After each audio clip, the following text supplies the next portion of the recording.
I've always been a bit of a drifter. Never stayed in one place too long. Never really fit in anywhere. My name's Ryan, 33 years old.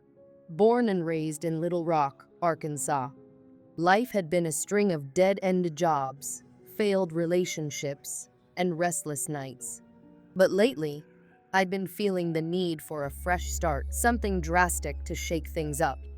That's how I ended up in Keaton, a small fishing town near the Tongass National Forest in southern Alaska. It all started about a month ago. I was nursing my third whiskey at the Whitewater Tavern back in Little Rock when I overheard a couple of guys talking about a cabin for rent up north. Cheap, secluded, and with no questions asked. For someone looking to disappear for a while, it sounded perfect. I wasn't running from the law or anything, but I needed to clear my head, figure myself out. One thing led to another, and within 2 weeks, I'd packed up my meager belongings and boarded a plane to Alaska. The journey was long and exhausting, but the thought of solitude kept me going. By the time I arrived in Ketchikan, the sun was dipping below the horizon. Instead of stopping in town, I headed straight for the cabin I'd rented, a place called Whispering Pines. It was supposed to be on the edge of the forest, isolated and serene. After a 30-minute walk through a gravel path lit by flickering lanterns, I spotted the cabins. There were about 15 of them, more than I'd expected. So much for complete isolation. Each cabin was weathered, their wooden frames darkened by years of harsh Alaskan winters. I found cabin number 5, my new home, and made my way toward it. As I walked, I noticed the other residents watching me, their conversations halting mid-sentence. Their stares were heavy, filled with something I couldn't quite place: curiosity, suspicion, fear. Whatever it was, it sent a chill up my spine. I reached for the doorknob, eager to escape the prying eyes, when a gruff voice called out behind me. "Hold up there, stranger." I turned to see an older man approaching. He had a weathered face, the kind carved by years of hard labor, and sharp eyes that seemed to size me up in an instant. "Who might you be?" he asked, his voice thick with mistrust. I forced a smile and extended my hand. "Name's Ryan. Just rented this cabin for a bit. Hoping to do some writing, clear my head, you know?" He didn't take my hand. Instead, he crossed his arms and frowned. "Funny, don't remember Bill mentioning renting out his cabin to anyone." I lowered my hand, trying to keep my cool. "I rented it through an agency, didn't deal with the owner directly." The old man grunted. "Maybe this ain't the best place for writers. Town's got some nice spots. Cheap, too." His tone was firm, almost warning. I was starting to get annoyed. "Appreciate the suggestion," I said, forcing politeness. "But I've already paid for this place. Been a long trip, so if you'll excuse me." Without waiting for a reply, I stepped inside and shut the door. Through the window, I saw him standing there for a moment, glowering, before finally walking away. The cabin was small but cozy, with a single bed, a wood-burning stove, and a worn armchair by the window. I dropped my bag on the floor and let out a sigh. Not exactly the warm welcome I'd hoped for, but I wasn't about to let one grumpy old man ruin my plans. I decided to take a nap and deal with everything else later. I woke up to the sound of knocking. Groggy and disoriented, I checked my watch. 7 p.m. I'd been out for a few hours. The knocking came again, louder this time. When I opened the door, the old man from earlier was standing there. "Name's Ben Walker," he said, his tone less confrontational. "Look, we got off on the wrong foot earlier, but I meant what I said. This ain't a place you should stay." I leaned against the doorframe, crossing my arms. "I appreciate your concern, but I'm not here to cause trouble. Just want some peace and quiet." Ben lowered his voice to a whisper. These woods, they belong to him, and he don't like newcomers. Him? Who are you talking about? Ben's eyes darted around nervously. Believe me, you don't want to meet him. Many have disappeared for not following the rules. I raised an eyebrow. Rules? Ben pulled a crumpled piece of paper from his pocket and handed it to me. Read these. Follow them like your life depends on it, because it does. Before I could ask anything else, he turned and walked away, disappearing into the growing darkness. I unfolded the paper with shaking hands. The rules were written in a messy scrawl. Never leave your cabin after 11 o'clock. If you feel a presence in your room at night, do not move or acknowledge it. Pretend to sleep. It should leave after 2 minutes. If you see skinless corpses hanging from trees while in the woods, do not scream. Slowly back away while looking down until you can no longer see them. Never insult or taunt him. It's the last thing you'll do. If you hear heavy breathing behind you while alone, do not turn around. Close your eyes and count to 10. Everything should be fine after that. I read the rules over and over, trying to convince myself it was some kind of prank. But the fear in Ben's eyes earlier told me otherwise. That night, I couldn't sleep. Every creak of the cabin, every rustle of the trees outside, made my heart race. The idea of him, whoever or whatever he was, haunted me. At 10:45 p.m., I double-checked the locks on the doors and windows. The rules said not to leave after 11 o'clock, and I wasn't about to test that. At 2 o'clock, I was still awake, staring at the ceiling, when I felt it. The air in the room grew cold, almost icy. Then, the sensation of being watched. I froze, my body stiff as a board. The rules came flooding back to me. If you feel a presence in your room at night, do not move or acknowledge it. My heart pounded in my chest as I fought the urge to turn my head, to look around.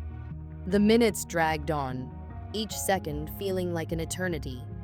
Then, slowly, the feeling began to fade. The air warmed, and the oppressive weight lifted. I didn't move a muscle until the first rays of sunlight peeked through the curtains the next day. I tried to convince myself it was all in my head. Isolation and fear were playing tricks on me. But then I made the mistake of venturing into the woods. I'd been walking for about 15 minutes when I saw them 3 bodies hanging from a tree, their skin stripped away, their empty eye sockets staring blankly. The sight was so horrifying, I almost screamed, but I caught myself just in time. The rules. Slowly back away while looking down until you can no longer see them. I did exactly that, my breaths shallow and uneven. As I backed away, I heard something, a faint whisper, like the trees themselves were speaking. I didn't stop until I was back inside the cabin, my hands trembling. That evening, Ben returned. I didn't even let him knock before opening the door. "What the hell is going on here?" I demanded. "Who is he? What are these rules?"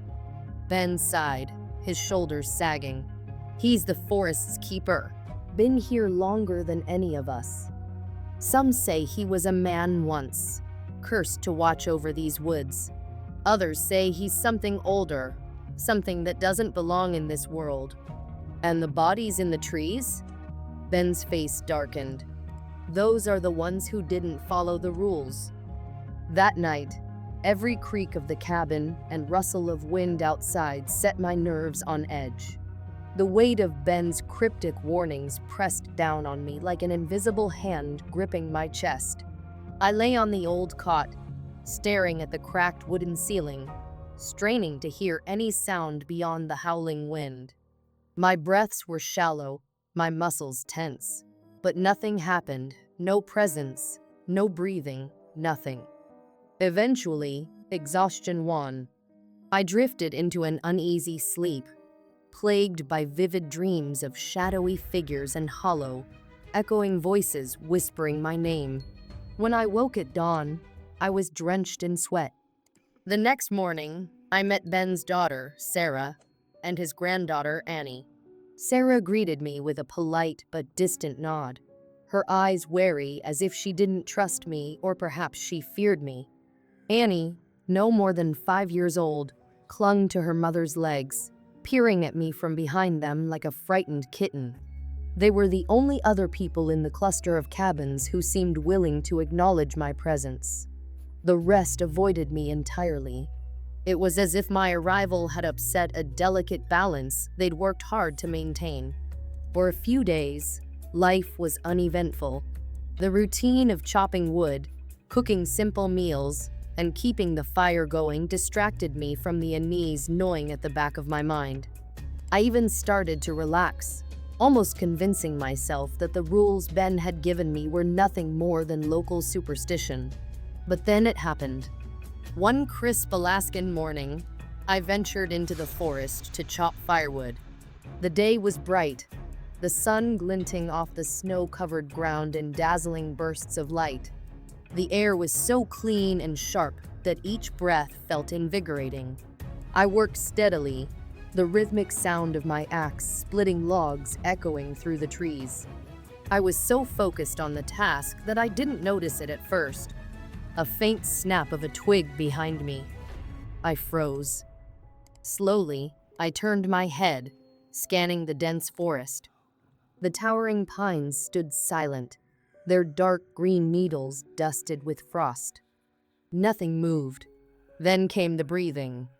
Deep, raspy, and unnervingly close. My heart thundered in my chest as I remembered Ben's warning. Never look. Swallowing my fear, I squeezed my eyes shut and began to count. My voice was barely a whisper, trembling with terror. 1, 2, 3. The breathing grew louder, a hot and moist exhale brushing against the back of my neck. It smelled of decay, and something worse, something ancient and malevolent. 4, 5, 6. I could feel it now, a massive presence looming behind me. My knees threatened to buckle, but I forced myself to stay still. 7, 8, 9. The world seemed to hold its breath along with me. 10. I opened my eyes. The forest was empty. No sign of whatever had been there. I didn't waste a second.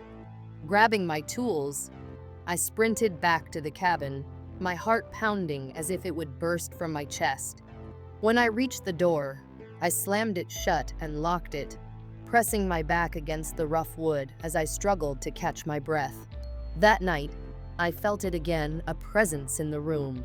The air grew thick and oppressive, as if the walls themselves were closing in on me. My instincts screamed at me to run, to hide, to do anything but stay in that room. But I couldn't. I forced myself to remain still, feigning sleep. My breaths were measured, steady, though every fiber of my being trembled with fear. Uneven footsteps moved around the cabin, the floorboards creaking under the weight of something far heavier than a human. It lingered near the bed, so close I could feel its icy breath on my skin. Minutes dragged into an eternity before it finally left. When the room returned to silence, I opened my eyes to find myself alone. The following days were a blur of tension and dread. Each time I ventured into the forest, I felt its presence. Each night, I endured its visits. I followed the rules religiously, and each time, I survived. Then Ben dropped the bombshell. "There's one more rule I didn't tell you about," he said one afternoon, his voice barely above a whisper. His face was pale, his eyes shadowed with guilt. "Every year, 5 days before Christmas, he takes someone. It's the price for our survival." I stared at him, disbelief and rage boiling inside me. "And you're all hoping it'll be me this year?" Ben couldn't meet my eyes. I stormed back to my cabin, anger and fear churning in my chest. The realization was like a knife twisting in my gut. They'd brought me here as a sacrifice. On the third night, I was jolted awake by Sarah's screams. Without thinking, I grabbed my coat and rushed outside. Sarah was on her knees in the snow, sobbing uncontrollably. "It took her," she cried, her voice raw with anguish. "It took my baby." Her words hit me like a sledgehammer. Annie was gone. The other villagers stood around her, their faces pale and resigned. They didn't move to comfort her or help. They just stood there, silent and still, as if this was an inevitable tragedy they had long accepted. Something snapped inside me. I couldn't stand by and do nothing. Before anyone could stop me, I bolted into the forest. The air grew colder the deeper I went. The towering trees seemed to close in around me, their skeletal branches clawing at the sky. My breath puffed out in white clouds, the only sound breaking the eerie silence. Eventually, I reached the clearing Ben had described. A massive tree stood at its center, its gnarled branches twisting upward like grotesque fingers. Hanging from those branches were 3 skinless, bloodless corpses, their empty eye sockets staring down at me. And in the shadow of the tree, I saw it. The creature was monstrous, 8 feet tall, its body a grotesque blend of spindly limbs and writhing tentacles tipped with razor-sharp blades. Its flesh was a sickly gray, glistening in the faint moonlight as if perpetually wet. In one of its clawed hands, it held Annie. She was unconscious but alive, her small body limp and pale. "Let her go!" I shouted, my voice shaking but firm. The creature's head snapped toward me, its hollow eyes locking onto mine. A low, guttural growl rumbled from its chest, vibrating through the air like the sound of a distant earthquake. Slowly, it extended one of its tentacles toward me. The icy appendage brushed against my face, sending a jolt of cold so intense it felt like fire. In that moment, I realized the truth. I was no match for it. But I had to try. Reaching into my pocket, I pulled out the hunting knife I always carried. My hands trembled as I gripped it tightly, the blade glinting in the faint light. "Take me instead," I shouted, my voice breaking. "Let her go and take me." The creature paused, its tentacle retracting. It tilted its head, as if considering my offer. Then it let out a bone-chilling roar, the sound reverberating through the forest. The ground seemed to tremble beneath my feet as it dropped Annie unceremoniously to the snow. Before I could react, it lunged at me. Pain exploded in my chest as one of its claws raked across my ribs. I stumbled backward, blood soaking my shirt. But I didn't stop. I slashed wildly with the knife, catching one of its tentacles. The creature recoiled, a high-pitched screech of pain splitting the air. Seizing the opportunity, I scooped up Annie and ran. Branches clawed at my face and arms as I tore through the forest, the creature's enraged howls echoing behind me. Somehow, I made it back to the village. The villagers rushed to take Annie from my arms, their faces a mix of relief and shock. Sarah fell to her knees, clutching her daughter tightly as tears streamed down her face. Ben approached me, his expression unreadable. "You shouldn't have done that," he said quietly. I didn't respond. I knew he was right.